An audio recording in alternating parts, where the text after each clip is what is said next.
Hélio, por favor, se eu gostaria de fazer a pergunta. There's a question from one of the members of the Mises Brasil team. I'll say it first in English and then in Portuguese. Professor, according to your explanation, a monarchy tends to protect better the property of the people than a democracy. In that sense, how do you analyze the recent revolutions in the Islamic countries that aim to overtake monarchies and institute democracies? Em português, professor, de acordo com a sua explicação, uma monarquia tende a proteger melhor a propriedade privada do que uma democracia. Nesse sentido, como o senhor analisa as recentes rebeliões nos países islâmicos que visam tirar monarquias e instituir democracias? I'm not a defender of monarchy. I'm not a monarchist. Monarchies are also states. States are rip-off organizations everywhere. But if you look at the current situation, it was interesting to see that, of course, the monarchies that were under attack handled the attacks far more successfully than those states that were dictatorial, that is considered to themselves to be public administrations, republican administrations. That is, the situation in Morocco and Jordania is significantly better than the situation was in Libya and in Egypt, for instance, which indicates precisely what I said, that relatively speaking, and I should add, dictatorships are typically the outgrowth of democracy. Democracy running into difficulties, and then the outcome of the difficulties that democracies run into is the erection of dictatorships. Dictatorships are a republican phenomenon, not a monarchical phenomenon. Hitler was certainly more democratic, so to speak, than the German Kaiser. Stalin was certainly more democratic than the Russian Tsar. The Russian Tsar was not a very nice person, but as compared to what came afterwards, he was just a marvelously nice person. Kaiser Wilhelm II was not the greatest person on earth, but as compared with Hitler, of course, he was a nice man.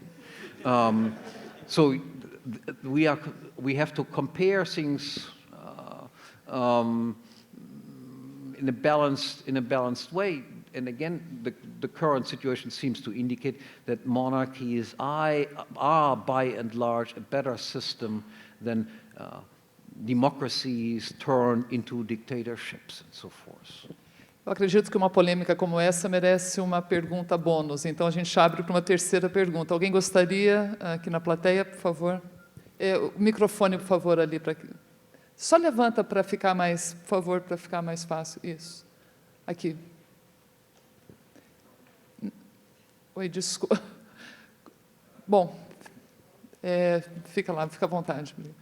A gente vai deixar, então, para amanhã, que vai ter mais um debate, a sua participação. Daí, muito obrigada, de qualquer forma. Por favor. Good afternoon. Maybe I should... Brazil had a monarchy also.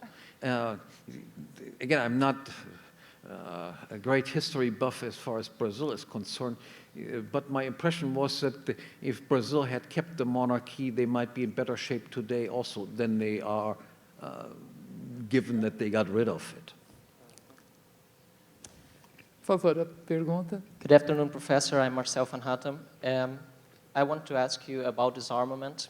We had a huge discussion in Brazil over disarmament a few years ago, and in the end, the population of Brazil, we said no against disarmament. But recently, 2 days ago, we had here in Rio de Janeiro, I'm sure you're aware of, one of the saddest events ever in Brazilian history on a terrorist attack in a school. And, well, the deaths were yet to be counted, and the activists pro-disarmament were already stating and tweeting that disarmament of the civil population of Brazil was necessary, and if they were disarmed, I mean, if we were disarmed, unarmed, this kind of attacks wouldn't be possible in this goal. So I think every one of us here has to be competent enough to defend these ideas, I mean, or to give arguments against these ideas of disarmament. What would you say about this in this very situation now we're facing here in Brazil? Because I'm sure when we get outside here, we will face another huge discussion in Brazil about unarming people. Thank you. Again, I've heard about the incident. I'm not familiar with the details of it. It might well be, as it was in many cases in the United States, that these attacks occurred, of course, against targets where the people themselves were not armed.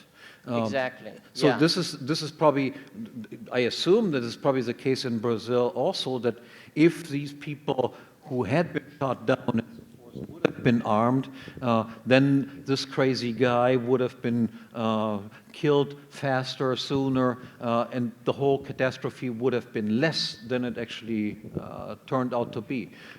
In the United States, in most of these cases, it involved places where people were not allowed to be armed, and then somebody with arms coming in, killing of all sorts of people. If the schools, the universities, and so forth, where these attacks had taken place, if the employees in these places would have had weapons, especially concealed weapons, the attackers might have been eliminated much faster than it occurred if you have to wait for the police to come. And people who want to get weapons, criminals always get weapons. That is, when we outlaw these things, we outlaw law-abiding citizens, so to speak, to have weapons.